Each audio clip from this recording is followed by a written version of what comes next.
And I'm coming in with the man himself who's, I would say, feeling the love, but as he said back to his tribe mates, he wasn't exactly feeling the love in that moment.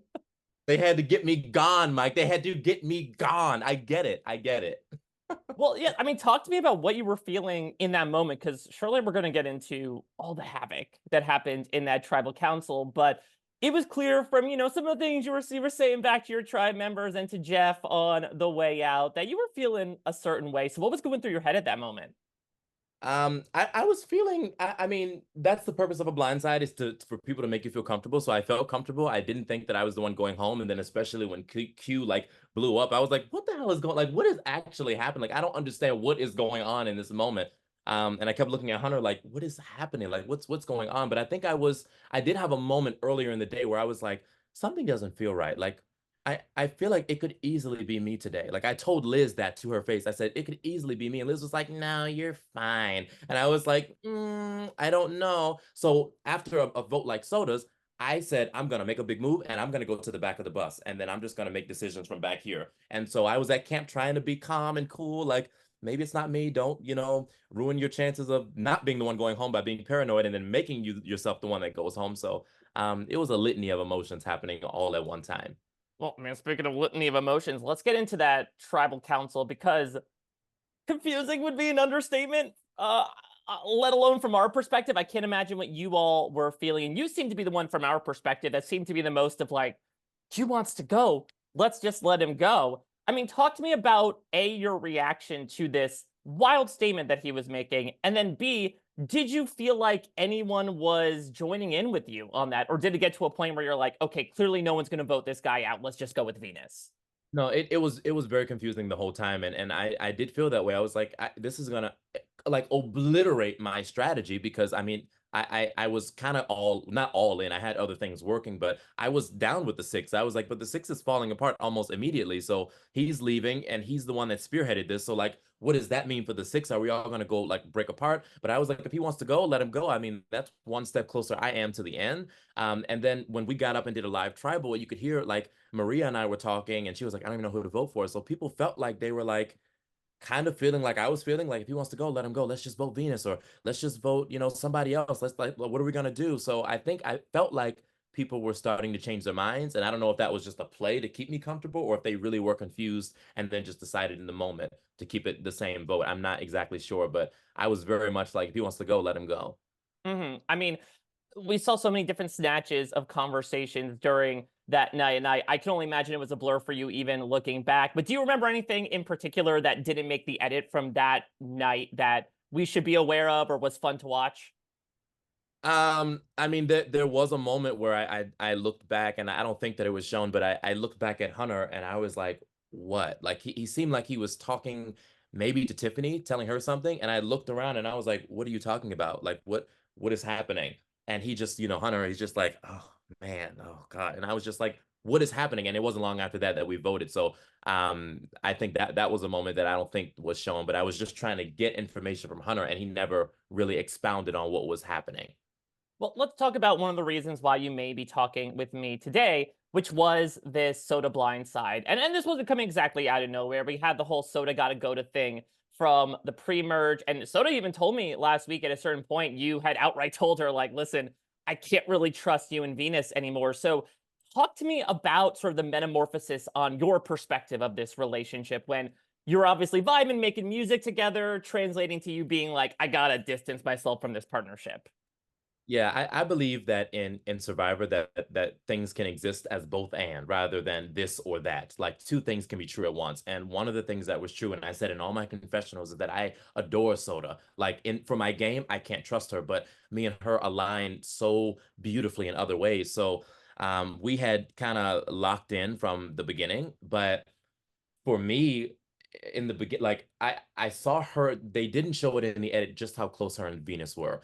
Soda kind of bent over backwards to be nice to Venus, to include Venus, to make sure Venus felt comfortable, to make sure that she listened to her and talked to her and encouraged her. I watched it happen. And so they none of that was shown. And so I was watching it and I was like, I, I think that they're number ones. And Soda said as much that her and Venus were number ones from day one, and then she had to break away from her. So I clocked it on day one, and I said that when Soda came and told me that I was her number one, two things are possible, and one of them is true.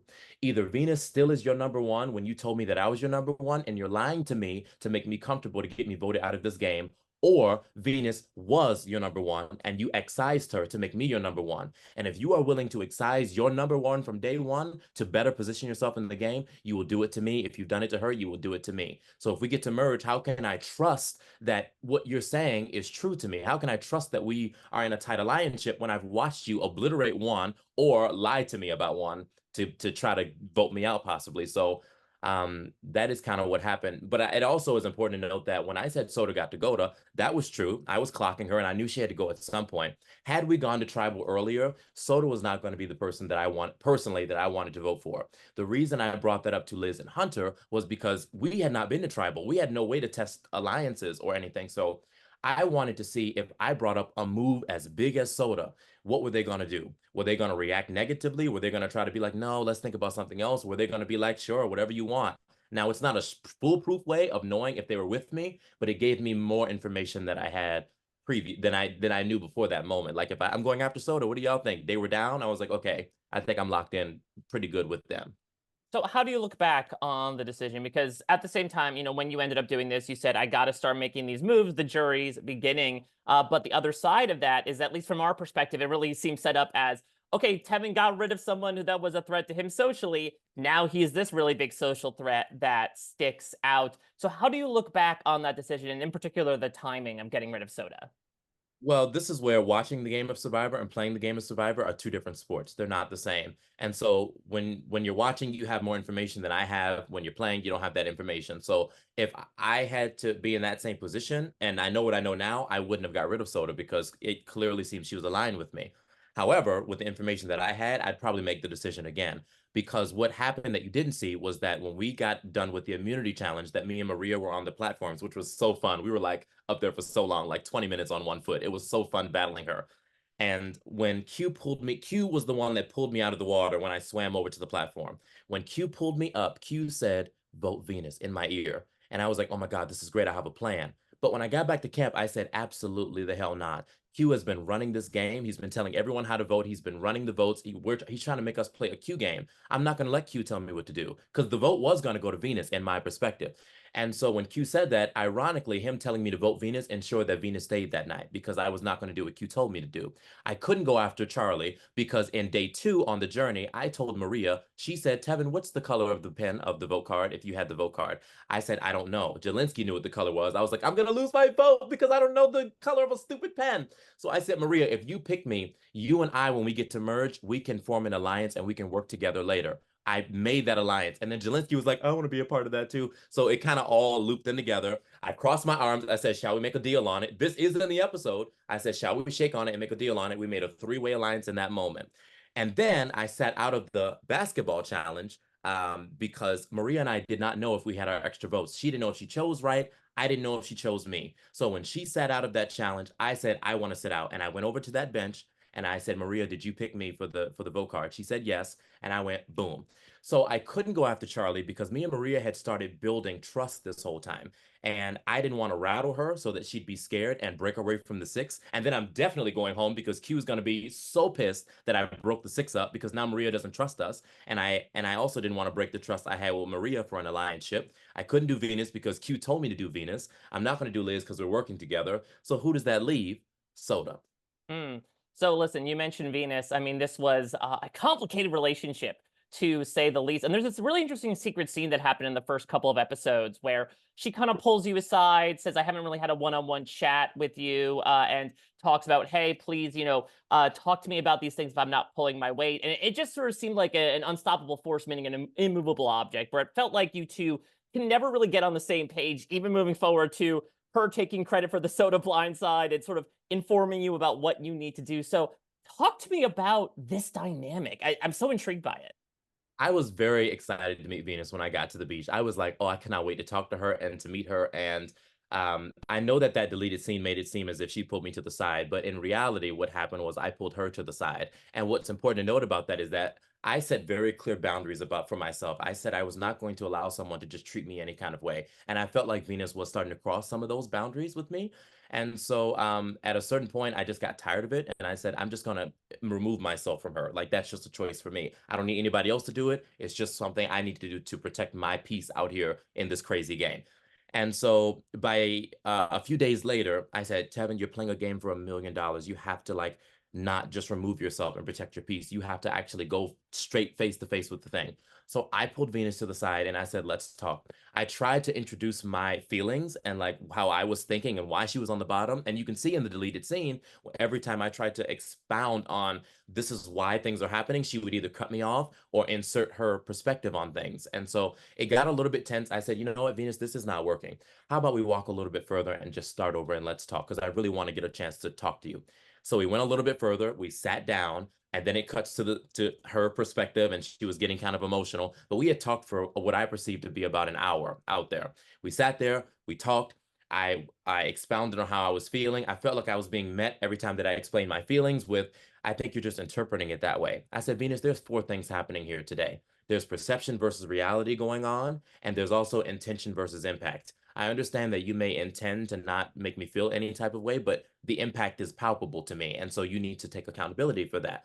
And so I said, how about this? How about I tell you what I think your problem is with me, and you tell me what my problem is with you, and we'll see if we can understand each other so we can be on a full page and respect each other. I said, you think I'm making you feel like I'm making you feel like a social pariah. I'm ignoring you. Your voice isn't being heard. You aren't being seen. Are all these things correct? She said, yes. I said, Venus, what's my problem with you? And she basically was saying to me, like, I just think you're interpreting what I'm doing wrong. And I was like, okay, so how about this? How about we make a safe word? How about the safe word is sunflower? If I say sunflower or if you say sunflower, that means one of us has done something to hurt the other one. We can clock when it happens and then we can address it later and have a conversation about it. We agreed. The last thing I said to Venus before we left that spot was, Venus, nobody would ever suspect you and I working together. You and I can have an alliance together and we can run this game from top to bottom and nobody would ever even see it coming. Do you want to work with me? She said yes. I said yes. I said, now when we go back to camp, let's keep it cute. Don't do too much, but let's just pretend like we are still on opposite ends of the spectrum so that people don't suspect that you and I are working together. And that's what we did. And in the clip, you'll see us storm back to camp. That was all part of the play. And it wasn't long after that that she immediately threw my name out. And so I was like, yeah, now we're done. But I did try. So let's move from sort of the opposite side of the relationship spectrum. Hunter, I mean, it's clear that you two were the tightest of allies, coming through to, him being the only one to not vote for you. I'm Yeah. intrigued. Talk to me about that dynamic. And especially, you see him do so well in these challenges, especially as of late. Was he in your end game plans? I know you told Venus you were taking things moment to moment, but was he in your cards for your final three? No, Hunter, I would have taken Hunter the whole way. I wasn't concerned about him being a challenge beast or him being overly strategic because I know that I have a voice that is powerful and I knew that I had a story and I knew that I had done things up to the point where I felt like I was a contender, which is another reason why I was trying to make moves so that I could compete with these players. These people were playing. And so I was actually really unconcerned about necessarily who sat beside me in the end because I just felt so strong about the game that I had more to do and I had more to play. And I felt that I was going to capture what I wanted to capture in the game in order to pull out a win at the end. And so it was crazy that because I think when I first saw Hunter on my tribe, I felt like, oh God, we're not gonna get along. Like that was my perception. I was like, I'm not gonna, he's gonna think that I'm too, thin and I'm not gonna be strong enough and I'm not gonna be a hard worker because I knew that I could see that he valued hard work and he was gonna think that I was, the weak, flamboyant, eccentric guy. And it was funny that we bonded over something so silly and specific as Andy Griffith. And so it was very crazy that we bonded in that way. But me and Hunter had a great relationship, great working relationship. I actually thought on my blind side that he had voted for me. I didn't know who wrote Venus's name down. I wasn't sure who did it, but I just remember looking at him and I was just like, I couldn't believe that I was going home and he didn't tell me. So I thought that he could have been a person that voted for me, and that's why he didn't tell me. So but Hunter would have went with me all the way, I think. Well, where does Liz play into things? Not only with your end game, but with your relationship as well. And we see from our perspective, it seemed like she was not loving the way that you were kind of laughing it up behind the scenes about Venus taking credit for the soda blind side, considering that she also felt she should have gotten some kudos for it. Yeah, I think pretty early on, we had formed a bit of an alliance. Liz and Hunter and I had formed a little three-way thing that we had going on. I think we were calling it the Shelter Alliance because we were like really working on that shelter together. And there was a conversation that Liz and I, and in the beginning, I was kind of like, yeah, she's flaunting her dollar bills. Like, I don't understand what's happening. But then we had a very deep conversation that that doesn't need to be expounded on, but we had a very deep personal conversation out there. And during that conversation, it kind of made me not look at her as a person that would vote me out. Like I never in a million years thought that Liz would be the person to vote me out. And that's why I didn't target her. I wasn't thinking about Liz. I didn't think she'd be the person to curate a blind side on me. And so based on that conversation that we had, so I think we had a good relationship from what I understand. And I didn't know that we weren't as locked in as we were, which is the purpose of a blind side. The last thing I want to ask is we do get this brief moment when you all have the fishing reward, and you earn those fish of you cleaning and gutting and descaling the fish. And you and I spoke when we were out there about how you had lost your father, and then you got the call to play Survivor shortly thereafter, and you kind of used it as a sign from above almost of like it is okay. That being said, closure is a process that can sometimes take the rest of your life. And so, from your own perspective, seeing how much those two kind of things were linked, what was it like to go out there, not only in the moment, but now in retrospect, watching it back and be able to kind of link back to such a resounding moment in your life as the loss of your father through this complicated, beautiful experience of the game? Wow. I think that it was beautiful, and I was glad that it was shown and shown that way because I got to give him his flowers in the moment, in that moment, and kind of send him off and in a beautiful way. And I could just imagine what his face and his whole body position would have been, seeing himself on TV or watching me do the things that I was doing. So I was one exceptionally proud of the game that I had played. I felt grateful that I had been out there to do it, and I had said like I felt that his passing and then the survivor call not happening, long after that, that he was kind of giving this thing to me. And so I felt like I was paying him homage and telling him thank you and saying, "Look, Dad, I did it. I know you see me, and look what I'm doing." Like I was playing an excellent game, and I felt good about what I was doing, and I felt good about how I played. And so to put the game that I've been watching for so long and my dad and those things together in that way was one of the proudest moments that I had out there on that beach. I mean, look, let me give you your flowers or sunflowers, as it were. I mean, you know how much I fell in love with you out there, how much we were able to kiki about a bunch of stuff. And so it was no surprise to me how well you got on with everybody to the point where that's the reason why you're talking with me today. So I know it stinks that we're not talking in a month's time, but the way you went out, I mean, I think it's pretty hard to top. And I'm just so happy with any chance we get to speak, this time included. Yeah, well, I appreciate it. I adore you, Mike, and I'm so thankful for the journey that I had. And there's people that have been trying to get on this show for 20, 30 years, and like I got to play. And so how can you ever be anything less than grateful and blessed about that? Plus, you get to be on the jury now. Like, I cannot wait to see the looks, the reactions. It's going to be a fantastic time the next few That's weeks. step two. The Lukes are coming. The Lukes are coming, Mike. Prepare yourself. Well, I'm looking forward to seeing all the Lukes and all the Tevin we've got for the rest of the season. Thank you so much, as always, for bringing, as you always do, your absolute self to this conversation and everything that happened on the island. I cannot see what happens next with you, my friend. It's going to be so much fun. Thanks so much again. Thank you so much, Mike. Have a good one. Bye. You too. Bye.